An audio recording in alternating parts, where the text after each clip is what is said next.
ውድ ቻናላችን ቤተሰቦች እንኳን ወደ ቻናላችን በደህና መጣችሁ። አሁንም ሊቨርፑልን በሚመለከቱ ጉዳዮች ተመልሼ መጥቻለሁ። በዚህ ሰዓት የምንመለከተው ሉዊስ ዲያዝ የአልናስር ዋነኛ ታርጌት ሆኗል እየተባለ ነው የሚገኘው።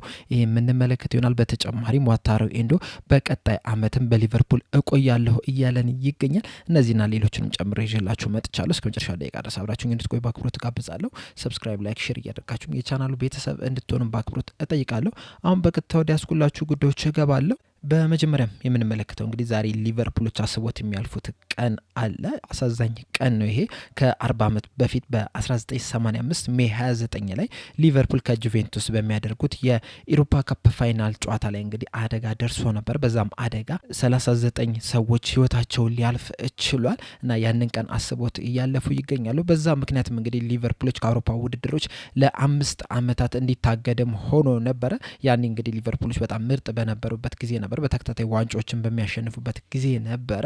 ነገር ግን አደጋ በመድረሱ ምክንያት ጥፋቱም የሊቨርፑል ነው በመባል ያንን አመት እንዲቀጡ ተደርጓል እና ያንን የሚያሳዝን ቀን እያሰቡት ይገኛሉ። የ39 ሰዎች ህልፈትን ታስቦ ይውላል በዛሬው ቀን። ይህን ሳምንት እንግዲህ ለሊቨርፑል ጥሩ የሚባል ሳምንት አይደለም። ምክንያቱም ሰኞ ዕለት ያጋጠመን ሁላችንም የምናስታውሰው ነገር ነው። 60 ሰዎች አደጋ ደርሷል በመኪና አደጋ ምክንያት ማለት ነውና አሁንም ላይ እንግዲህ ሆስፒታል ውስጥ እየታከሙ ያሉ ሰዎች አሉ ያ ነገር ባጋጠመበት። እንደዚሁም ደግሞ በዛሬዋ ቀን ደግሞ ከ40 ዓመት በፊት 39 ደጋፊዎች ሞተዋል እና ጥሩ የሚባል ሳምንት አይደለም። ምንም እንኳን ይህ ሳምንት እንግዲህ ልዩ ሳምንት ይሆናል ተብሎ ቢታሰብም ነገሮች ደግሞ ተደራርበው ጥሩ ያልሆነ ሳምንት እንድናሳልፍ አድርጎናል። በዚህ ሳምንት እንግዲህ ምናልባትም ፓርቲ የሚሆንበት ሳምንት ነበር መሆን የሚገባው። ዋንጫውን የበላንበት ሳምንት ነው። ፓሬድ የነበረበት ሳምንት ነውና ልዩ ሳምንት መሆን ሲገባው እንግዲህ እነዚህ አይነት ነገሮች ተደራርበው ጥሩ የሚባል ሳምንትን እያሳለፍን አይደለም የምንገኘው። እናም በዛሬዋ ቀን እንግዲህ እነዛ የተጎዱትን ሰዎች የምናስብበት ጊዜ ነው። እንደዚሁም ደግሞ በሰኞ እለት በደረሰው አደጋ ለተጎዱ ሰዎችም እንግዲህ ቶሎ እንዲያገግሙ ምኞታችን ነው። በቀጣይ የምንመለከተው ደግሞ ዋታሮ ኤንዶን የተመለከተውን ዘገባ ይሆናል። ዋታሮ ኤንዶ እንግዲህ ከአንድ የጃፓን ሚዲያ ጋር ቆይታ አድርጎ ነበር። በዛ ቆይታውም እንግዲህ ስለ ቀጣይ አመት ቆይታው ተናግሯል እና በተናገረው መሰረት ምንድነው ያለው ይመስለኛል ቀጣይ አመትም በሊቨርፑል እቆያለሁ ብሏል። በተጨማሪም በሰጠው አስተያየት ምንድነው ያለው እንደ ሊቨርፑል ላለ ትልቅ ክለብ የመጫወት እድል ስታገኝ የትም ጥለኸው ልትሄድ አትችልም። የመጫወቻ እድል ብዙ እያገኘሁ አይደለም፣ ነገር ግን ደግሞ ሊቨርፑል በጣም ትልቅ ክለብ ነው። በዚህ ቆይታዬም እንግዲህ በጣም ደስተኛ ነኝ እና ይህንን ትቼ ወደ ሌላ ክለብ መሄድ አልፈለግም። ቀጣይ አመትም በዚህ እቆያለሁ ብዬ አስባለሁ ብሏል። ይህ ተጫዋች እንግዲህ ሁላችንም እንደምናውቀው 2023 ላይ ነበር ከስቱትጋርት ወደ ሊቨርፑል መቀላቀል የቻለው። 2 ዓመታትንም በሊቨርፑል ቆይቷል። በዚህ ቆይታውም እንግዲህ 2 ዋንጫዎችን ማሳካት ችሏል። አምናው የሊግ ካፕ ዋንጫውን ሲያሳካ፣ ዘንድሮ ደግሞ የፕሪሚየር ሊግ ዋንጫውን ማሳካት ችሏል። በተለይ ደግሞ አምና በየርገን ክሎፕ ስር እንግዲህ ጥሩ የሚባል ጊዜን ማሳለፍ ችሏል። መጀመሪያ አካባቢ እንግዲህ የመጫወቻ እድል እያገኘ አልነበረም፣ ነገር ግን ደግሞ ቀስ እያለ የቋሚ አሰላለፍ ውስጥ መግባት ችሏል። ዋነኛው የሊቨርፑል ተጫዋች መሆን ችሏል። ዘንድሮም እንግዲህ መጀመሪያ አካባቢ የመጫወቻ እድል አላገኘም፣ ነገር ግን ደግሞ ቀስ እያለ እንደ አምናው ሁላ ተቀይሮ እየገባ ውጤቶችን እያስጠበቀ ሲወጣ ተመልክተናልና ድንቅ የሚባል ተጫዋች ነው። በሊቨርፑል ቲም ውስጥም የሚወደዱ ተጫዋቾች መካከልም አንደኛው ነው። በደጋፊዎችም ዘንድ እንግዲህ በጣም የሚወደድ ተጫዋች ነው። በተጨማሪም ደግሞ በጣም ቨርሳታይል የሚባል ተጫዋች ነው። ዘንድሮ እንግዲህ ብዙ ቦታዎች ላይ ሲጫወት ተመልክተናል። እንደ ዲፌንሲቭ ሚድፊልደር ሆኖ ሲጫወት ተመልክተናል። እንደ ደብል ፒቮት ሲጫወት ተመልክተናል። የክንፍ ተከላካይ ሆኖ ሲጫወት ተመልክተናል። የመሀል ተከላካይ ሆኖ ሲጫወት ተመልክተናልና በጣም የሚያስደንቅ ተጫዋች ነው። ባለፈው ራሱ ሊቨርፑል ከክሪስታል ፓላስ ጋር ባደረገው ጨዋታ ተቀይሮ ገብቶ የክንፉንም የመሀሉንም ከቨር እያደረገ ሲጫወት ተመልክተናልና ለቀጣይ አመትም በሊቨርፑል ሊቆይ የሚችልበት ቻንስ አለ ነው እየተባለ ያለው። በተለይ ደግሞ ሊቨርፑሎች ዲኤም ላይ ወይም 6 ቁጥር ቦታ ላይ እንግዲህ ሌላ ተጫዋች ማያስፈርሙ ከሆነ የዚህ ተጫዋች ቆይታ የሚረጋገጥ ይሆናል። አሁን ላይ እንግዲህ እስከ 2027 ድረስ የሚያቆየው ኮንትራት ነው ያለው እና ምናልባትም እንግዲህ ቀጣይ ላይ በሊቨርፑል የሚቆይ ከሆነ ግን የመጨረሻው አመቱ የመሆን ቻንሱ በጣም የሰፋ ነው የሚሆነው። ሌላኛው በቀጣይነት የምንመለከተው ደግሞ ፋብሪዚዮ ሮማኖ ይዞት የወጣውን ዘገባ ይሆናል። ፋብሪዚዮ ሮማኖ እንግዲህ አሁን ላይም ስለ ሚሎስ ኬርኬዝ ይዞት የወጣው ዘገባ አለና በዚህ ዘገባው ምንድነው ያለው የሚሎስ ኬርኬዝ ወደ ሊቨርፑል የመቀላቀል ጉዳይ የጊዜ ጉዳይ ነው እንጂ አይቀርም ብሏል። ሁሉም ነገሮች ተጨርሷል። በተለይ ደግሞ በሊቨርፑልና በተጫዋቹ መካከል እንግዲህ ስምምነቶች ተደርገዋል።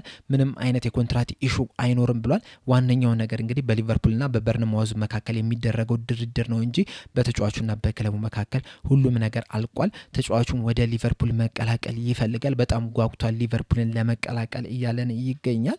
እናም ሁሉም ነገሮች እንግዲህ በተጫዋቹና በሊቨርፑል መካከል ያለቀ ጉዳይ ነው። እንደዚሁም ደግሞ ተጫዋቹ ራሱ የሊቨርፑል ነገሮች ላይ እያደረገ ነው የሚገኘው። ባለፉት ቀናቶች ውስጥም እንግዲህ ሚሎስ ኬርኬዝ እና ፍሬምፖንግ እርስ በርስ ፎሎ ሲደራረጉ ነበርና ይህንም የሚያሳየው እንግዲህ ወደ ሊቨርፑል የመግባት ቻንሱ በጣም እየሰፋ ነው የሚገኘው። በቅርቡም ሊካሄድ ይችላል። ሊቨርፑሎች እንግዲህ በዚህ ሰዓት ላይ ሙሉ ትኩረታቸውን ያደረጉት የፍሎሪያን ቨርትስን ጉዳይ ቶሎ መጨረስ ላይ ነው ያለው።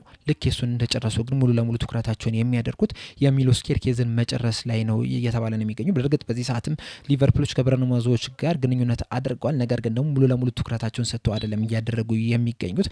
ዋነኛው ትኩረታቸው በዚህ ሰዓት የፍሎሪያን ቨርትስን ጉዳይ መጨረስ ነው። የሱንም ጉዳይ እንግዲህ በቅርቡ ሊጨርሱት ይችላሉ ነው እየተባለ የሚገኘው። የሱን ጉዳይ ከጨረሱ በኋላ ግን ሙሉ ትኩረታቸውን የሚያደርጉት ሚሎስ ኬርኬዝ ላይ ነውና ምናልባትም በቀጣይ ሳምንት እንግዲህ የሚሎስ ኬርኬዝ ጉዳይ ሊጠናቀቅ የሚችልበት ቻንስ አለ እያለን ይገኛል። በመጨረሻም የምንመለከተው ደግሞ ቶክ ስፖርት ይዞት የወጣውን ዘገባ ነው። እንደ ቶክ ስፖርት ዘገባ ከሆነ አልናስሮች የሊቨርፑል ተጫዋች የሆነውን ሉዊስ ዲያዝን በክረምት የዝውውር መስኮት ዋነኛ ትኩረታቸው አድርገውታል ነው እያለን የሚገኘው። በእርግጥ ይህ ተጫዋች እንግዲህ ከሳውዲ ክለቦች ጋር ስሙ ሲያያዝ ለመጀመሪያ ጊዜ አይደለም። ከዚህ በፊትም ከአልናስርም ከአልሃሊም ጋር ስሙ ሲያያዝ ነበርና የተለያዩ ክለቦች ይፈልጉታል። አሁን ላይ ግን አልናስሮች ሙሉ ትኩረታቸውን እሱ ላይ አድርገዋል ነው እየተባለ የሚገኘው። ነገር ግን ደግሞ ከአልናስሮች እኩል ደግሞ ሌላ ክለብ የሚፈልገው አለ። ይህም ባርሴሎና ነው። ባርሴሎናዎችም እንግዲህ በክረምት የዝውውር መስኮት እሱንና ራሽፎርድን ወስደው በቋሚነት አብረው ማሰለፍ ይፈልጋሉ ነው እየተባለ የሚገኘውና ምናልባትም አልናስሮች ከባርሴሎና ጋር ትልቅ ፉክክር ሊገጥማቸው ይችላል። ነገር ግን ደግሞ በዋነኝነት ሉዊስ ዲያዝስ ወዴት መሄድ ይፈልጋል የሚለው ነገር በጣም ትልቅ ወሳኝነት ያለው ነገር ነው። እስካሁን ድረስ በሚነገረው ነገር ከሆነ እንግዲህ ባርሴሎና ሄዶ የመጫወት ፍላጎት አለው ነው እየተባለ የሚገኘው። ነገር ግን ደግሞ ሊቨርፑሎች ከዚህ ተጫዋች የሚፈልጉት ገንዘብ ደግሞ ምናልባትም ባርሴሎናዎች ይህንን ተጫዋች ላያስፈርሙ የሚችልበት ቻንስ አለ እንዲኖር አስብሎታል። ምክንያቱም ሊቨርፑሎች ከዚህ ተጫዋች እንግዲህ ከ70 እስከ 80 ሚሊዮን ባለው ሂሳብ ይፈልጋሉ ነው እየተባለ የሚገኘውና ባርሴሎናዎች ደግሞ ይህንን ያህል ገንዘብ ለዚህ ተጫዋች ያወጣሉ የሚለው ነገር በጣም ትልቅ ጥያቄ ነው። ምክንያቱም እንግዲህ እስካሁን ድረስ ከፋይናንሻል ችግራቸው መውጣት አልቻሉም። በእርግጥ ዘንድሮ 3 ዋንጫ ማሸነፍ ችሏልና በዛም ምክንያቱም ከፍተኛ ገቢ መሰብሰብ ችሏል። እንደዚሁም ደግሞ በሻምፒዮንስ ሊግም እስከ ሩብ ፍጻሜ ድረስ መድረስ ችሏልና ከፍተኛ ገንዘብ የሰበሰቡበት አመት መሆን ችሏል። በዛ ምክንያቱም ይህንን ተጫዋች ለማስፈረም ገበያ ሊወጡ የሚችሉበት ቻንስ አለ። እንደሚታወቀው ዴኮ እዚህ ተጫዋች ላይ ከፍተኛ ፍላጎት አለው። በጣም የሚወደው አይነት ተጫዋች ነው። እንደዚሁም ደግሞ ሃንሲ ፍሊክም ይህንን ተጫዋች ይወደዋል፣ ያደንቀዋልና ምናልባትም ገፍተው ሊመጡ የሚችሉበት ቻንስ አለ። ባርሴሎናዎች ገፍተው የሚመጡ ከሆነና ሊቨርፑሎች የጠየቁትን ሂሳብ የሚከፍሉ ከሆነ ይህ ተጫዋች እንግዲህ ወደ ባርሴሎና የሚሄድ ቻንሱ በጣም የሰፋ ነው። በእርግጥ አልናስሮች ለሊቨርፑልን ከፍተኛ ገንዘብ መክፈል ይችላሉ። እንደዚሁም ደግሞ ለተጫዋቹም ከፍተኛ ደሞዝ ማቅረብ የሚችሉ ክለቦች ናቸው። እንደሚታወቀው እንግዲህ ከቪላ ዱራምን ወደ 70 ሚሊዮን ፓውንድ አካባቢ በሚጠጋ ገንዘብ ነው ያስፈረሙትና ምናልባትም ለሉዊስ ዲያዝ ደግሞ ከዛ የበለጠ ገንዘብን መክፈል የሚችሉ ክለቦች ናቸው። ነገር ግን ደግሞ ተጫዋቹስ ወደዛ መሄድ ይፈልጋሉ የሚለው ነገር በጣም ትልቅ ጥያቄ ነው የሚሆነው። ዘንድሮ እንግዲህ ተጫዋች ለሊቨርፑል ፕሪሚየር ሊጉን በምናሸንፍበት ሰዓት እንግዲህ በጣም ትልቅ አስተዋጽኦ ማድረግ የቻለ ተጫዋች ነው። ከ36 ተጫዋቾች 13 ግብና 5 አሲስት ማስመዝገብ ችሏል።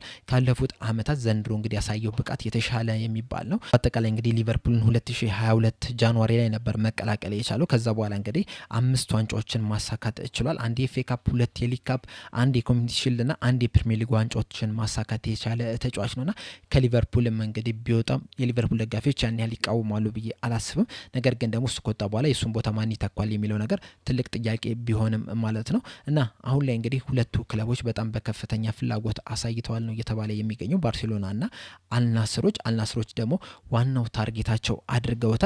ቀጣይ አመት ወደ አልናስር ይሄዳሉ የሚለው ነገር በጣም ትልቅ ጥያቄ ነው የሚሆነው። ምናልባት አልናስሮች እንግዲህ ለዚህ ተጫዋች ከ80 ሚሊዮን ፓውንድ በላይ ሊከፍሉ የሚችሉበት ቻንስ አለ።